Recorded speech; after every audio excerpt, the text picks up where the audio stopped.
जो लोग यह कहते हैं कि बाबा साहब डॉक्टर अंबेडकर भारतीय संविधान के निर्माता नहीं थे, तो उन्हें यह वीडियो जरूर देखना चाहिए, क्योंकि संविधान दिवस यानी 26 नवंबर 1949 के दिन संविधान सभा के सदस्यों ने बाबा साहब डॉक्टर अंबेडकर के बारे में क्या कहा, हम आज उसी टॉपिक पर बात करेंगे, जिससे आपके मन में बैठा सारा भ्रम दूर हो जाएगा और आपको यह अच्छे से समझ आ जाएगा कि बाबा साहब को भारत के संविधान का निर्माता क्यों कहते हैं।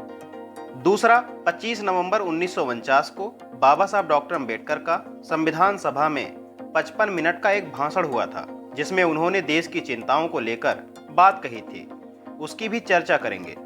दोस्तों, आगे की बात करूं उससे पहले आपको बता दूं कि अगर आप इस चैनल समन कल्चर पर अभी नए हैं तो इसे सब्सक्राइब जरूर करें, और अगर आप हमारे परमानेंट साथी बनना चाहते हैं तो हमारे मेंबरशिप प्लान को ज्वाइन जरूर करें। चलिए वीडियो की शुरुआत करते हैं।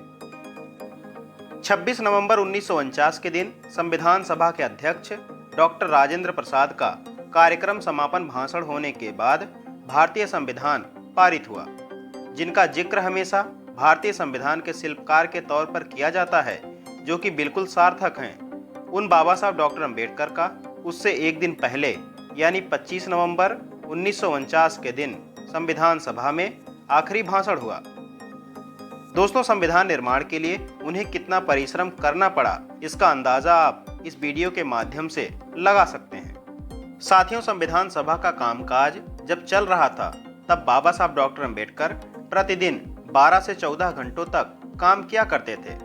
इस साल के आखिर तक यानी 31 दिसंबर 1949 के आसपास उन्हें संविधान पारित करवाना है, क्योंकि सभी संकल्प किया है कि नया संविधान 26 जनवरी 1950 के दिन लागू हो।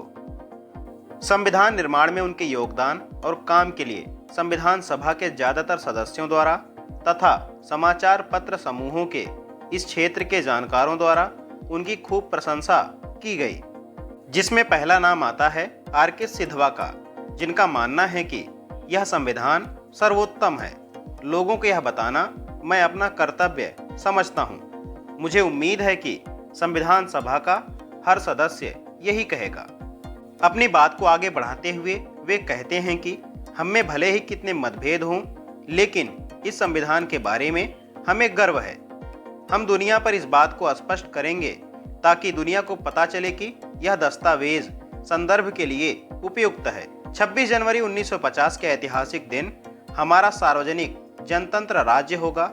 मुझे गर्व है कि उस दिन इस संविधान को कानून का स्वरूप प्राप्त होगा।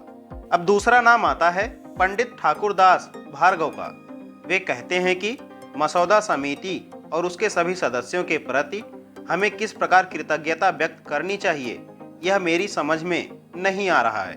कानून के बारे में कुशाग्र बुद्धि, अथक परिश्रम, अति उच्च प्रकार का कौशल, दृढ़ आत्मविश्वास, आधुनिकता के साथ इन गुणों से युक्त मसौदा समिति के अध्यक्ष डॉक्टर बाबा साहब अंबेडकर ने इस संविधान सभा के माध्यम से नेतृत्व किया और इस संदर्भ में निर्माण हुए सभी उलझी गुत्थियों को हल किया। अब अगला नाम आता है बेगम एजाज रसूल का। वे कहती हैं कि संविधान ने भारतीय जनता की आशाओं और आकांक्षाओं को मूर्त रूप प्रदान किया है।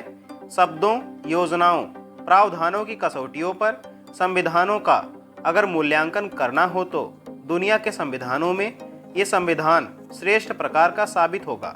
इस बारे में हमारे मन में संविधान के प्रति जो गर्व की भावना है वह न्यायोचित ही कहलाएगी। इस महती मार्गदर्शक के लिए मैं डॉक्टर अंबेडकर और मसौदा समिति के सदस्यों का अभिनंदन करती हूँ। धर्मनिरपेक्षता हमारे संविधान की महत्वपूर्ण विशिष्टता है। धर्मनिरपेक्षता का आग्रहपूर्वक प्रतिपादन हमारे संविधान की पवित्रता है और हमें इस पर गर्व है। इस धर्मनिरपेक्षता की भावना को हमेशा बल मिलेगा और कभी उसे कलंकित नहीं किया जाएगा, इसका मुझे पूरा भरोसा है। भारत के लोगों की एकता इसी पर निर्भर है।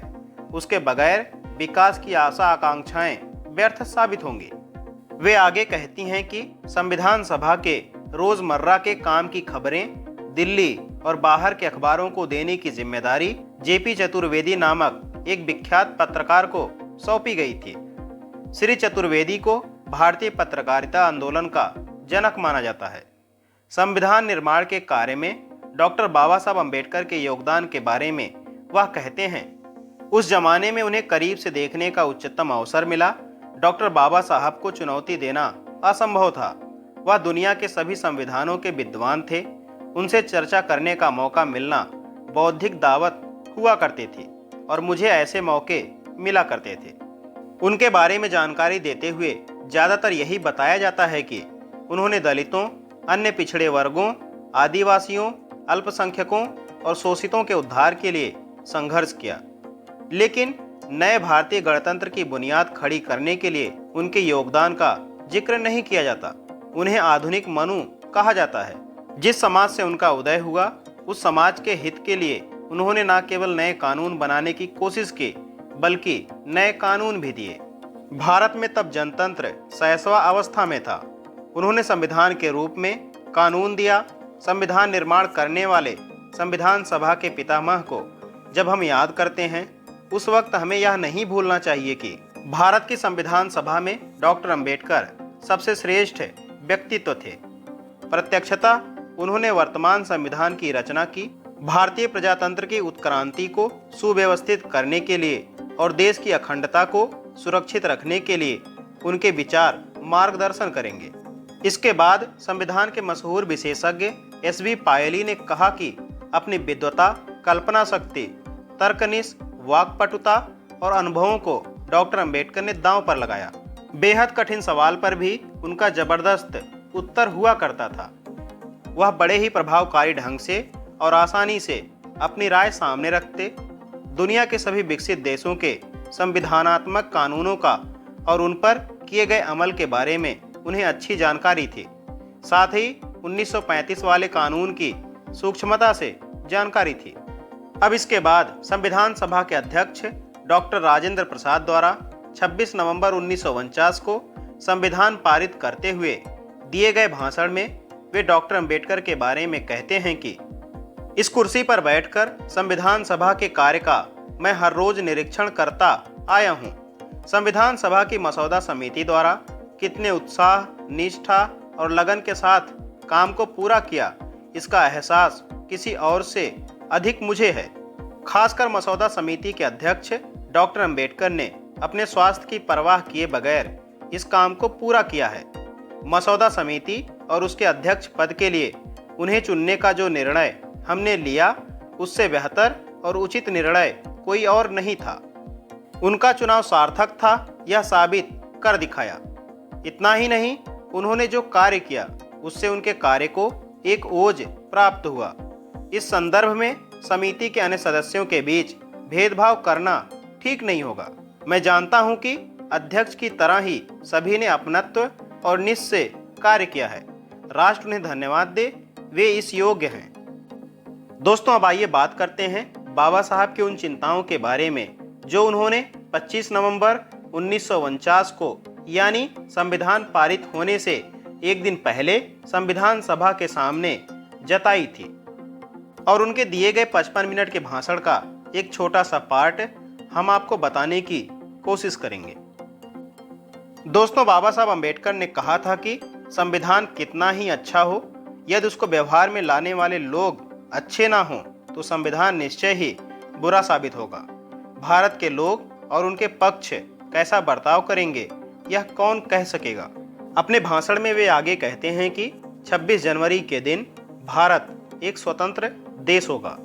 उसकी स्वतंत्रता का आगे क्या होगा, क्योंकि एक समय यह देश स्वतंत्र था, परंतु जो देश एक समय अपनी स्वतंत्रता खो बैठा, वह फिर दूसरी बार अपनी स्वतंत्रता क्या खो बैठेगा।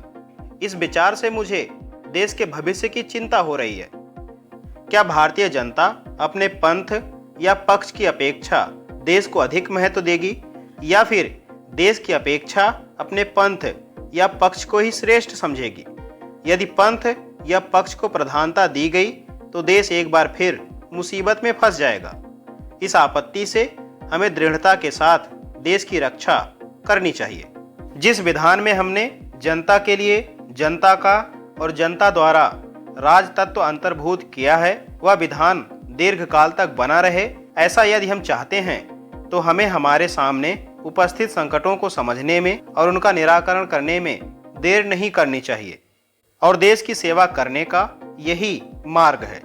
दोस्तों, आज की जानकारी यहीं तक। बाकी का क्या ख्याल है आपका इस वीडियो के बारे में कमेंट बॉक्स में अपनी राय में जरूर दें और वीडियो को ज़्यादा से ज़्यादा अपने लोगों के साथ शेयर जरूर करें। जल्द मिलते हैं एक और बेहतरीन टॉपिक के साथ। वीडियो को पूरा देखने के लिए आप सभी का बहुत बहुत धन्यवाद।